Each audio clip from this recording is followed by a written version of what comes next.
Guys, if you have not watched X-Men 97, tap off of this video right now and go watch it. Run, don't walk to the nearest Blockbuster video because it is 1997. Yeah. And rent all the VHS DVDs. Or no DVDs, VHSs. VHSs. Get all the laser disc technology you can to watch X-Men 97. For real, guys, it is a really good watch. The animation was really good. We're going to go ahead and we're going to start off with our pros and then our cons for it. This is going to be strictly just a review. Try to keep it as, it's going to be spoiler review, but we'll try to keep it as spoiler light as possible. Magneto dies. Yeah, everyone dies at the end.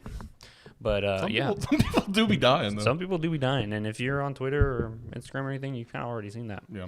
But yeah, let's get into it. I think the first pro I wanted to bring up was that you don't need to really watch X-Men, the classic 92 to 97 series. Mm-hmm. You can just watch this as its own thing, as a sort of continuation. But they have hints and stuff. I mean, you could watch the first series beforehand, and it would probably be a better experience. But just having watched a couple episodes back, it doesn't hold up nearly to this level. Yeah. Like, that was strictly, I think, for children. This is for adults. Like I mean, kids can enjoy this. Yes. And but this is dark. This is what we've been asking for, is adult-themed animated superhero shows. Like, that's all we've wanted. Like, Invincible really showed, I think, the industry that, hey, this is a thing people want. You know, let's keep going with it. I do wonder if it's a response to Invincible.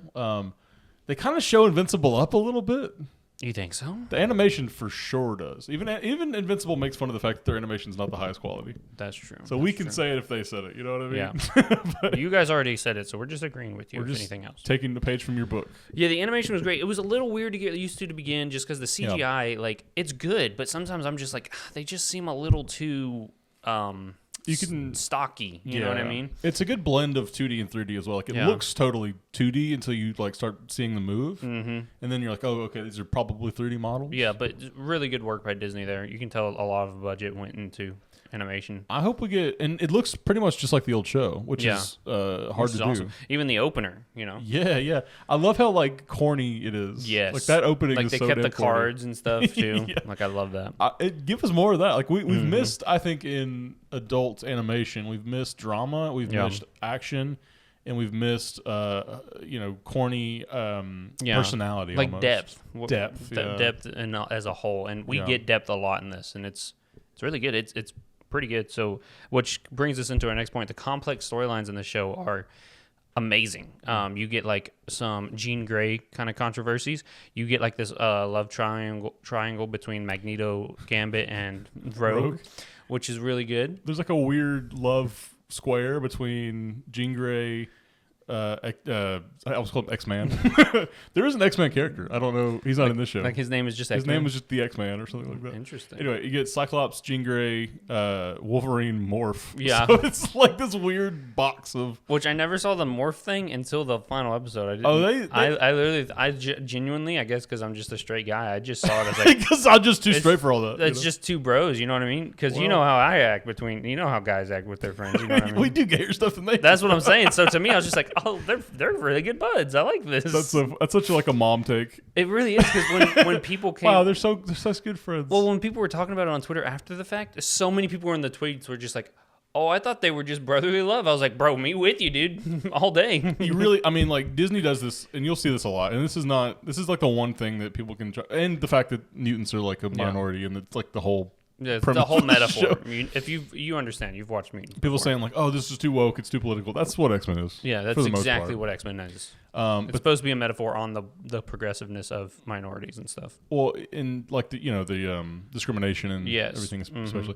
But like you get Disney doing this stuff where they'll give you one gay character and they'll hide the fact that they're gay or trans or this character's non-binary. Morph. Yeah. Well, they do call them they them the whole time. So. I'm pretty sure it was like one time Rogue says it. Oh yeah. Other than that, they just refer to him as Morph. I think it's because like foreign markets, some of them are just like anti-gay completely. Yeah. They'll just kind of take every bit of that out, you know. Yeah. They'll just chop all the parts out, or maybe they chop even the part where he turns into Jean Grey to confess his love to Logan. You know. Yeah. They could do a bunch of stuff with it, but that's sort of the thing Disney comes under fire for, and this is no different. It's just like there's a term for it, but it's just like using a gay character in the marketing and the build up, and then not actually using them in the show too much. Yeah. Although Morph is really cool in the show. Morph is kind of cool.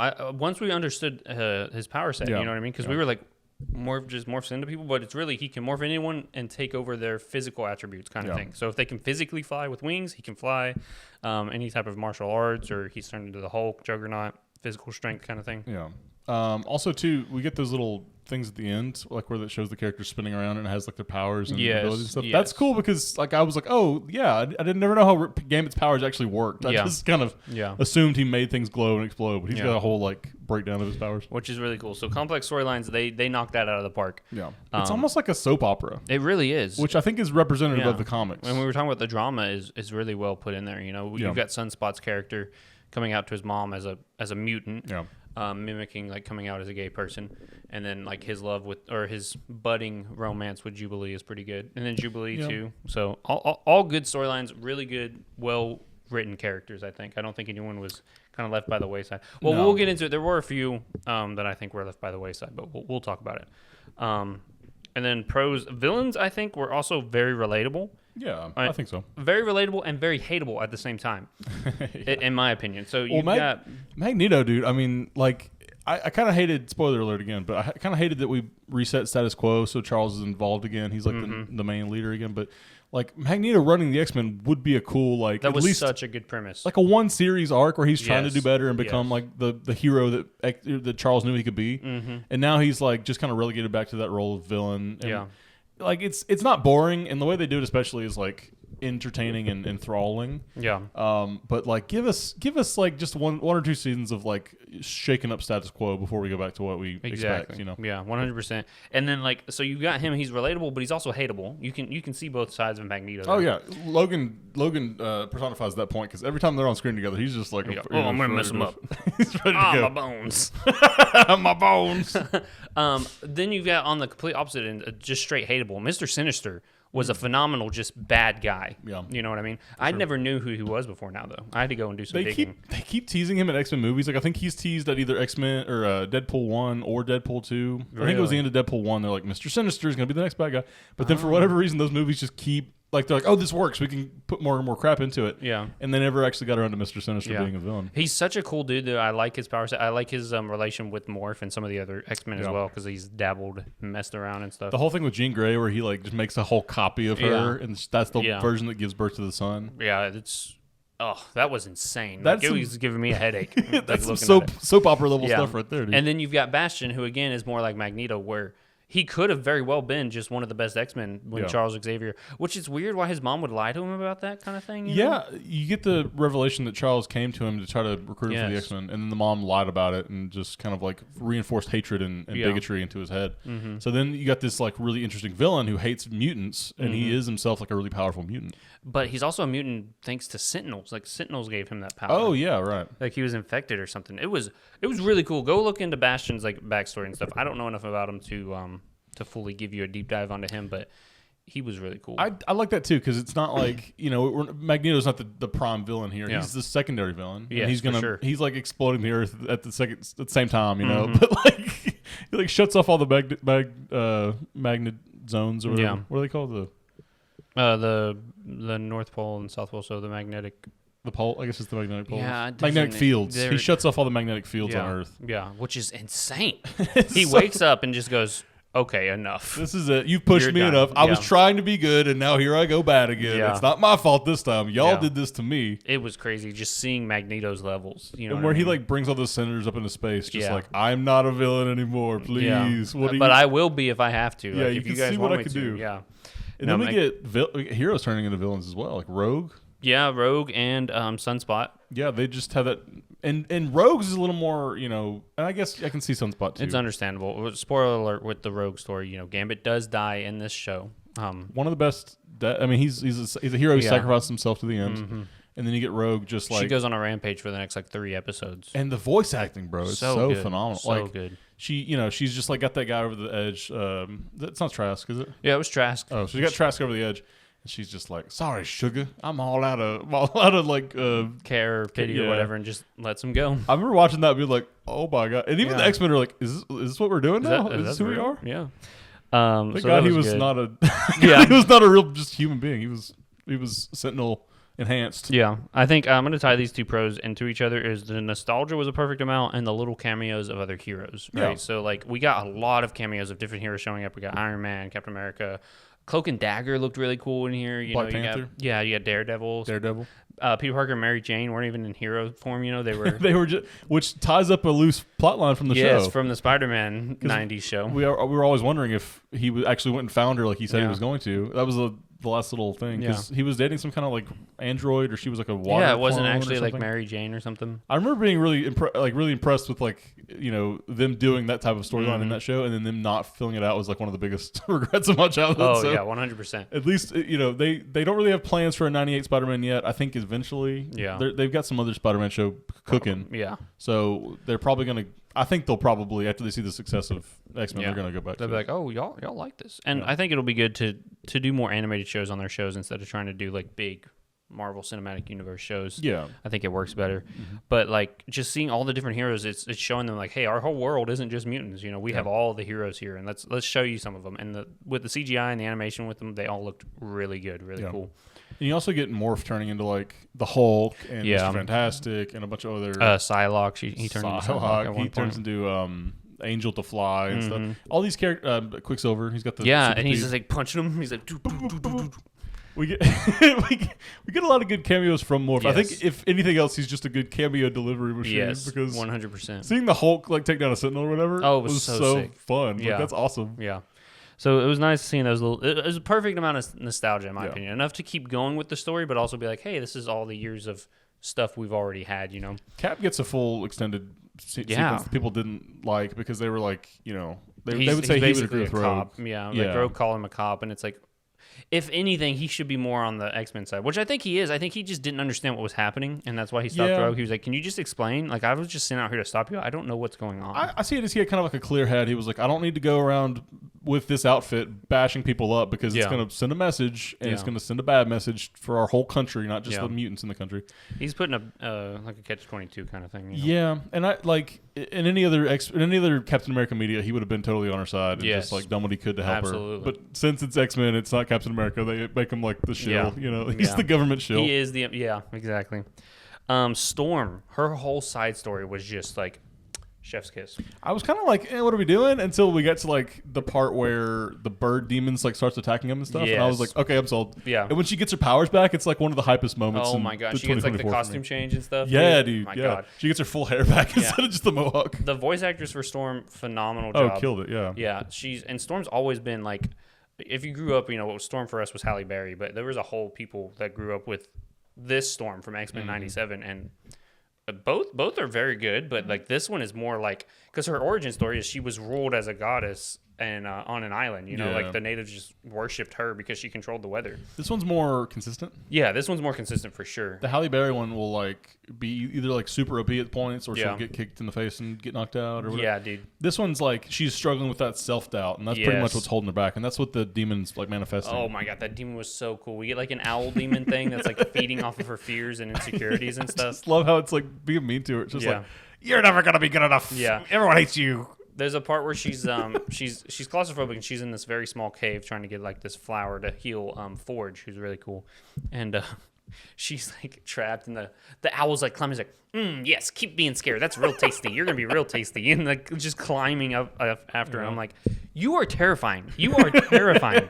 Get out of here, please. Do you like that they split that up in a couple different episodes? I do. I like that because it continues because like. One-off episodes like are cool, but at the same time, when we have overarching multiple story points in a show, that's just so much cooler. When we come back, we're still talking about the issues from the previous episode. You know what I mean? That's a good page taken from Invincible's book if they haven't, if they didn't mean to do that. But like there were some episodes in this. This is kind of a con. We can talk about this later, but some episodes that felt super disjointed because it was like, here's a video game world with. I knew exactly which one you were talking about. And there's a couple like that. Like the whole Goblin Queen thing felt a little kitschy. Felt a little like genre-y. Yeah. Which I liked, don't get me wrong. I think it was really just there to set up that Sinister is working for Bastion kind of thing. And they're set Cable up stuff. What is the lady? What does she call herself? She's the like Goblin Queen. What was her human name? She's like Madeline Pryor. You can call me Madeline Pryor. It's like, why? There's got to be something we're missing there. If you know why she's called Madeline Pryor, let us know in the comments. It's got to be a comic. Yeah, it's got to be. But like, explain that in the show. Yeah. Yeah, I agree. But it adds, like we were saying, the depth is when you keep coming back to these story points from previous episodes. It makes the whole story flow so much better. It's not as disjointed kind of thing where we don't have a villain of the week each episode. Yeah. And so that makes it more of a elevated piece of content, in our opinion, anyway. I think. Oh, Hank! I put this in here. Hank McCoy's character. I know, like all the characters are good, but I just loved Hank McCoy in this show. Yeah. Like he was like this super genius, but at the same time, he kind of gave off like country bumpkin kind of vibes. You know what I mean? How? I just like how he was always just happy-go-lucky. He was very like proper to talking to people and stuff. I don't know. To me, he got pissed off at that reporter lady. He did. He was like, I don't need any more of your sympathies, your fake whatever. Yeah, I'm tired of having to prove myself or whatever. Like, I'm out of here kind of thing. Oh, I loved it. And he's doing all these like quips when he's taking out sentinels and stuff. He's like, need a hand? And he rips his hand off and stuff. And he's inside one just playing as his like controlling and stuff. He's like, we needed a heart to heart. And he's like quoting like Shakespeare and stuff too later on. He's just, oh my God. Beast is so underutilized, and Fox was planning on doing a movie with Beast called Fear the Beast or something like that. Oh, but it was going to be sort of like with the First Class Beast, where he is a human that takes the serum and then he becomes a beast at night or whatever. I don't know, like that premise. I like him as part of a group. Like I think he's a good central member. He's a good ensemble cast member for sure. And even like Gambit, we can if we're just talking about specific characters. Yeah, Gambit in this is like I feel so bad for him because like Magneto can touch Rogue and that's all she really wants apparently. Yeah, she just wants to be able to touch someone. But Gambit, he's been there the whole time for her, and he's like, and she realizes that later. You know, just a big kinda, you know. But like, if it's Rogue, I would do the same. I'd be simping after Rogue all day, dude. That Southern accent. Sugar? Yeah. But like, I've seen some people say, like, why didn't she just wear, like, a power dampener? Yeah. And that's because, like, that's hiding your true self. It's hiding your true self. You shouldn't be using equipment by the enemy, made by the enemy. It just feels like that's not who she is. No, that's... People doing that are too, like, engineer brained, where it's like, well, just wear the thing, it'd be good. Yeah. And it's like, that's not the point. It's like missing the emotional thing. Core of it, yeah. But, so let's get into our cons. There's not a lot. I've only got 5 points here, but... one of them, I know we talked really well about Morph, but I think him and Sunspot were, I kind of want to say, before the final episode that tied all of his things together, him and Sunspot were kind of throwaway. I would say they're underwritten. Like underwhelming. You just get so many characters in the show that some people have to take hits. And like Morph wasn't even originally in the comics, I believe. Yeah. From what I understand, he was created for the show to be killed off. Oh, really? Yeah. So I think he may have come back in the show. They may have just added him back in, but... For what I understand, he was just kind of an added character because they've already got Mystique who does the same thing. Yeah. So he was just kind of added in to be an X-Men member that dies to kind of raise stakes. Yeah. So he probably doesn't have that, and I guess that's why they're like, oh, well, let's give him a love interest with Wolverine to kind of give him something to flesh him out. But they were just underutilized because every time Morph would turn into someone cool, he'd get knocked out like 2 seconds later, and I'm like, what's the point of your powers if you're just going to keep getting your ass kicked? And then with Sunspot, too, like I guess it was a slow burn with his character growth as well. Good pun. Oh, I didn't even realize that. But the first like 5 episodes, he's just this whiny rich kid, and I'm like, bro, come on, dude. You're surrounded by super cool people, and all you can do is complain about your powers. You know what I mean? I would say Jubilee falls in that camp as well. Yeah, like she's just there to reference old episodes. Yeah, essentially. Yeah, and she's cool. I like her. I like her power set. I like the way she looks. Yeah. Jubilee has always been a character that I want to see more of. Yeah. Like in X-Men Apocalypse. The only reason I know. Was she in X-Men? She was in for like a second. Oh, got you. The only reason I know Jubilee is from the amalgamated series with the Marvel and DC stuff, and her and Robin have a thing together. Oh, interesting. And then they end up having to fight to see who wins. It's got to be Jubilee, right? Robin, I think, won. She has superpowers. What is she doing? I think it's just because people love Robin, because it was a voting thing. You know? That is true. That's how we're doing our who would win series. Stay tuned. It's either out or Click not over out. there. We'll put it over there when it comes out. Yeah, I don't know how we're releasing these, but so that was a con for me. Some of the characters could have got better work. Yeah, and then it's only 10 episodes. I think that could, like, if we had 11, 12, 13 episodes, we could have focused more on those characters, giving them more screen time. I'm going to save the second point to the very end, so we'll stay tuned for that one. But the third point, it would, as well as like we said, you don't need to know all the other episodes to know what's going on in this one. It would have been nice to have like just a little bit of a recap in the very first episode of, hey, this is what we're referencing. This is who this person is. This is what's going on. This is why Charles Xavier isn't here, kind of thing. Because with Charles Xavier, I was like, So do they know he's faked his death and he's moved on? Do they not know? Like, how did he fake his death? Even when he shows back up, it's not totally clear. Yeah, so like a few things could have just been added as like a previously. I do kind of think we spent a little too much time with Professor X on that like alien. Yes, I agree. And I love Gladiator. He's one of my. Oh, he's so sick. I love him to death. I've always liked that idea for a character that he's like as powerful as he thinks he is. Like his confidence is what builds his power. Yeah, I love that so much. Put him in more things. Put him in like the new Guardians. That's his power set. Yeah, I literally was watching. I was like, this guy's just Superman. He's Superman, but he's only Superman if he thinks he's good enough. That's insane. Oh my god, that's insanely cool. So more of him, but maybe less of that alien world. Maybe we can focus more of that stuff on the X-Men. Maybe some of the villains could get that time, exposure. Like a full episode and a half is what we get. I'm sure we'll get more of that coming because it seems like the lady who runs the the anti-council or whatever, the sister of the lady Charles is marrying. Yeah, I'm sure she'll come back as like a big villain later. And these are going to be like nitpicky cons because like overall we love the show. I would give it like 8.5, 9 out of 10. I would say 8 to 9. It's in that range of like premiere television. Yeah, and I'm so glad that like I hope it wins Emmys. Like I hope this show really shows people that like you don't have to make like a big fart swear fest like Rick and Morty or Family Guy. Yeah, you can make an adult animated series like Tartakovsky's been doing, where he's been doing this like Samurai Jack or like Primal or something very just interesting and deep, but it's using the animation format to show more emotion and stuff as opposed to like here's just those throwaway fart joke show. You know what I mean? I wanted to break out to where it's not just an animated kind of category. I want it to just be part of all the other categories. You know what I mean? Like that's what I want this stuff to start doing. Because it limits it when you're stuck with like Pixar and Disney, and then like if this is coming in there, it's going to be like, okay, here's X-Men. Mm-hmm. That's also it's also kind of got that stigma of being a superhero property as well. Yeah. So another little nitpicky. I wanted more background on Cable and Bishop. Oh sure. Because Bishop, they get separated in the timeline. They never explain how. Yeah. And then after the events of everything, Bishop just shows back up in the final episode, and I was like, okay, you were supposed to be on babysitting duty? He must have just dropped him or forgot him or something. Yeah, like what's going on? How are you here? But Cable came back a long time ago. He doesn't mention you at all other than, we got separated in the time stream. Cable's like a 40-year-old man at this point. Yeah. What? Give us something there. Maybe it's something they'll explore in season 2. I feel like because they meet young Cable, so I'm sure one of the first things we'll see is kind of what happened after the baby got handed off. Which I hope so. So, but I didn't like that because I was just like, we're just accepting that Bishop's back now. I didn't like that, So a lot of the time travel stuff, like Cable's like, I failed this mission 40 times, or he said something like that. It's like, okay, like why is this time any different then? You know? Yeah, well, what's going to be the difference maker here? Right. And it's like love. Family. It's what makes Subaru a Subaru. But blowing up the asteroid base too. That's another big gripe for me. So the U.S. were like, we're going to blow up the asteroid and then we'll just save ourselves from both the mutants and this big asteroid floating over the Earth. Iron Man and Captain America both there too. They're like, sorry. They're also like, don't do it, but they're like, we're going to have to. So like, we have no choice but to comply. First of all, no, you don't. Captain America maybe, but Iron Man, get the Avengers out there. Just you yourself go up there and help. Yeah, what's going on? And like, how did the government think, this definitely won't literally just fall to Earth and kill us?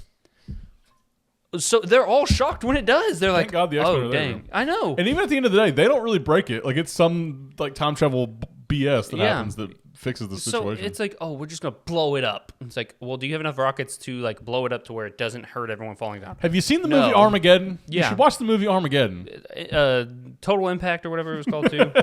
Deep Impact or something. The Morgan Freeman one. Yeah. Like, this doesn't work, and it's a little poor writing in my opinion, because it's like, well, anyone who's the villain or like sort of bigoted is gonna be making dumb decisions, which that will lead into my next point. Yeah. But it's like, we just hate the X-Men, so blow them up. We'll deal with the consequences later, which leads me into my biggest gripe, and I've discussed it on several episodes and talked with Hopper about it.